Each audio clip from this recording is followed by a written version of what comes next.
In the US alone, more than 2 million tons of decommissioned windmill blades are projected to be sent to landfills by 2050.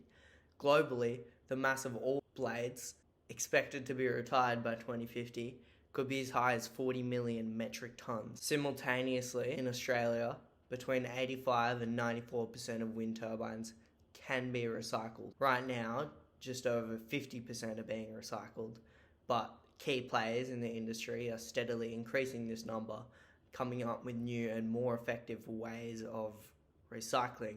You can look at this study to get a good summary of it. However, if you look at this graph, you can see that even if they made no improvements, it's still peanuts compared to the amount of waste generated by coal. So I got a lot of comments in my last video about the waste wind turbines produce and questioning my idea about renewables. But if they had their facts in order and really cared about wind turbine waste, shouldn't for every comment they made about wind turbine waste, they should be making 200 comments about coal waste? And since I don't have 200 minutes to talk about coal waste, then why would I even spend just 1 minute talking about wind turbine waste? Before jumping right into the rest of the video, here's 2 quotes from Naomi Oakes' Merchants of Doubt. In the 1950s, the tobacco industry realized that they could protect their product by casting doubt on the science and insisting the dangers of smoking were unproven. The second quote is, the industry had realized you could create the impression of controversy simply by asking questions. So I think the questions on my video about the efficiency of renewables is creating this kind of false controversy. I think they've been sold this kind of doubt without the context. I can't just say this though, I'm gonna have to look at like every comment in detail, which we're about to do. So this person says there aren't enough resources and we can't build renewables because of the logistics of it all, don't really work out. And they mention geopolitical strategist Peter Zahan. So I'm assuming that talking point comes from him. Another commenter saved me from some research and they referenced a video that apparently had already like debunked these claims by YouTuber Just Have a Thought. Analysis by an energy industry consultancy called RethinkX, which we looked at in this video back in 2021, shows how the precipitous drop in the price of wind and solar power will enable their future generating capacity to greatly exceed the total electricity generating capacity installed today. That overbuild will result in systems that are large enough to get us through the dark and miserable months of Northern Hemisphere winters. And then, during the other 9 months of the year, those wind turbines and solar panels will be massively overproducing energy at very close to zero marginal cost. Instead of switching them off, which is what we do now in a process called curtailment, that zero marginal cost energy will be used to replace a whole bunch of currently very carbon intensive stuff. So at the very least, there seems to be some discrepancy about the research consensus.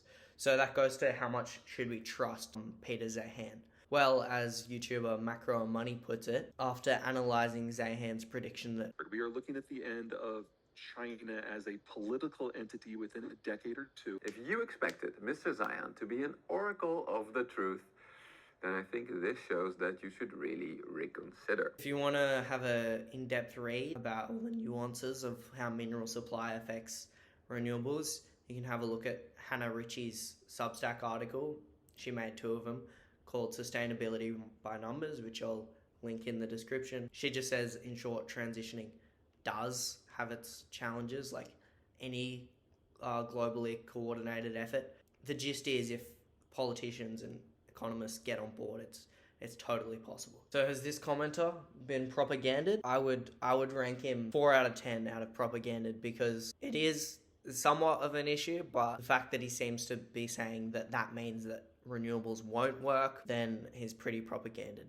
Okay, the next comment. I love this comment because it's always from these like stoner people who just like scroll on Facebook and think they're getting like a degree in political science. They're like, yeah, all these fucking sheep on the social media, all these cattle, they need to get over their fear of nuclear power. So Jordan Peterson's made a really good point. Hey, you should always identify yourself as the perpetrator, not the victim.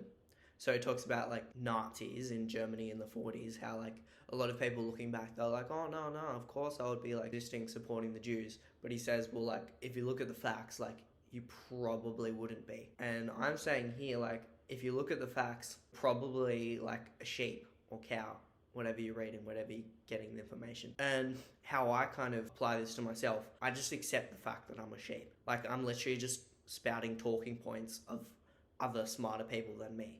But what I can do, I just try to make sure that those smarter people are trustworthy. That's all I can do. So I'm just a sheep, but hopefully I'm following like a good kind of a sheep herder. So back to nuclear power, there's a lot of people are saying that like small modular reactors might be viable. People like Bjorn Lomborg and Steve Koonin and others recognize that CO2 emissions are a problem, but they're not end of the world level problem. So what's the proper enlightened centrist response to this? Well, rapid adoption of nuclear energy. So straight off the bat, I'm going to point to Bent Flyberg and Dan Gardner's new book, How to Get Big Things Done, and particularly this graph, which is based off $16,000 billion projects that they helped work on. So as you can see, nuclear power and nuclear storage are one of the most logistically complicated structures to get up and running, and they rarely ever meet time, budget, and benefits expectations, as compared to solar and wind power, which almost always does. So there's 3 good examples of when countries were actually able to implement a nuclear regime in the US, France, and South Korea. All of these countries had national coordination, typically in line with the nuclear weapons program. They have to use identical technology in each reactor with no bespoke engineering or innovations. And they have to run human resource programs and collaborate with universities and trade associations. National jurisdiction has to override local concerns and regulatory variances to make it all uniform. They have to share learnings from site to site and create a very skilled, certified and security cleared master builders and construction teams who know how to build the reactors quickly. Small modular reactors don't address nuclear storage. They're not part of any government's plan to decarbonise their economy. Full of startups, 18 technologies, all unproven commercially, and there's no government building dozens of them, picking winners, upscaling them, enforcing discipline, and that's what's going to need to happen if they want to be implemented. It all requires very big, nationally coordinated government, which is interesting because a lot of the people for nuclear energy are more conservative, meaning they do not like a big government. Fortunately, as Michael Bernard puts it, nuclear energy and free markets go together like a flamethrower and a gas station. Also, Bjorn Lomborg, he's like a popular anti-alarmist that these doubters, they like to reference. He uses faulty economic models in all his analysis. Steve Keen explains it in his episode on Lex Friedman, which I've linked below. And I talked about it briefly in my other video, but essentially he just ignores our codependency on the environment and how much our like production systems are influenced by the environment, and he claims to represent the center. But on this issue, he's fallen into this trap of like, yeah, we'll build modular reactors, and then America just like fails to build them because it's so hard to actually get all the logistics right and the construction and regulation working. So then they're just stuck churning out fossil fuels, generating all that like waste, which wind power people seem to be so worried about, while like that graph clearly shows we could just be building wind and solar. So another comment accused me that like, as soon as it means I can't have this aircon, can't have my avocado in the morning, then I will, as soon as I realize that, then I will be like, so against solar power. That's not how solar power works, unfortunately. So this policy paper published by Brian O'Callaghan, they reckon that wind and solar resources are more than sufficient to meet all of Great Britain's energy needs, both practically and economically. And if you want to look at an evaluation of the methods and research of this paper, you can read Hannah Ritchie's analysis on her blog. And there's no mention of needing to like alter our way of life or limit energy.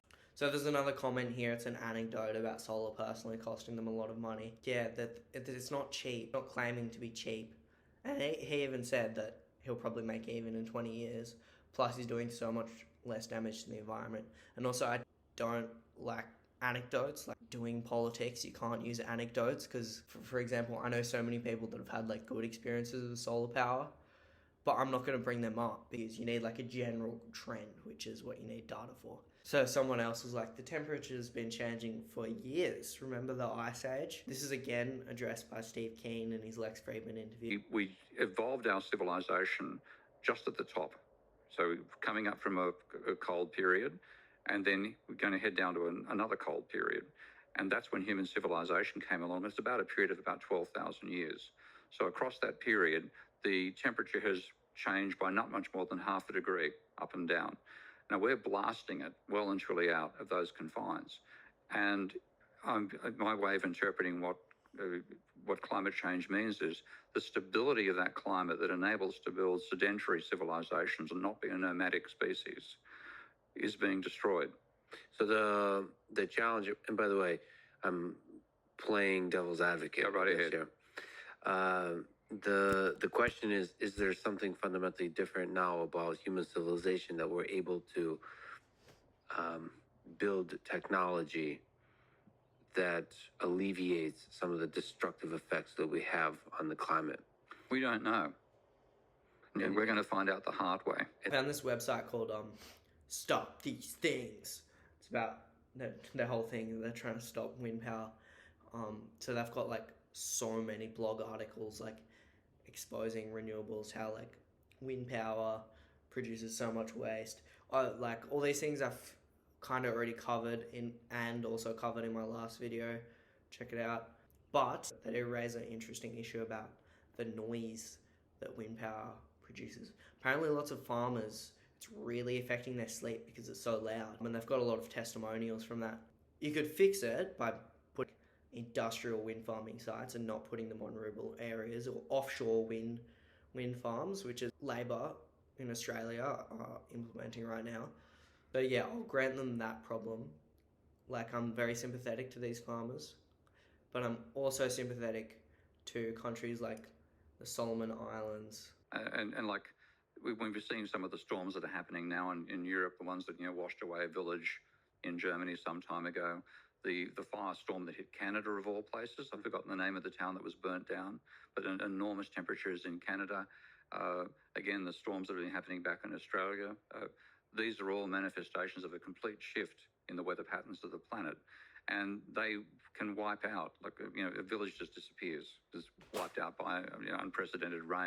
Although this video by The Telegraph shows that it's a lot quieter than any main road and airplanes flying over above, unless you get like really close to them. If you want to look at actually how many birds are killed by wind farms, Hannah Ritchie, she did another good article about it. God, I love Hannah. So the point is, cats and buildings kill 3,000 times as many birds per year as wind farms. So again, I'm going to make this point. Commenting about wind farms killing birds, and you should be making 3,000 comments about buildings killing birds. Like, do you want us to stop building buildings? Like, that would be proportionate to the facts. But like, of course, it's still a problem. They do kill like a lot of birds, and she does go into depth about some ways we might stop them killing birds. So I'm also just getting like this general kind of really skeptical doubt in the comments. A lot of it's like every kind of like study or stat I show, I feel like the answer is just like, no, that's fabricated, that's a lie. Like, I do this as well sometimes. I'll be like, oh no, he's paid by like this billionaire network or something. But I don't stop there, that's the key. Like, you can say that, but then you have to actually also attack the study or attack the science. If you're just going to go around saying everyone who disagrees with you is lying, then you can't claim to be like seriously considering this issue. So here's the timeline when scientists started discovering global warming and getting concerned about it. When exactly did they start getting funded by the World Economic Forum? Was it like a fucking century-long plot? Like in the 1890s, when they first discovered that fossil fuels could be putting CO2 in the atmosphere? What about in the 50s? Like the 70s? In 1992, when like thousands of scientists, like including Nobel Prize winners, they signed the warning against climate change. Like, they all bought by corporations. It just doesn't seem plausible to me. You're all being like skeptical, like critical thinkers, like not sheep. You got to apply that to yourselves. You can't just be critical of the scientists. You've also got to be critical of the people saying the scientists are wrong. So I hope this, in combination with my other video, convinced you that renewables are the way to go. Of course, there's problems with it. There's problems with every big global project. But the gist is encourage renewable energy projects. They're a net good force. So if you enjoyed this pseudo-intellectual garbage I just put forth on the internet to combat all the other pseudo-intellectual garbage on the internet, then you should like and subscribe.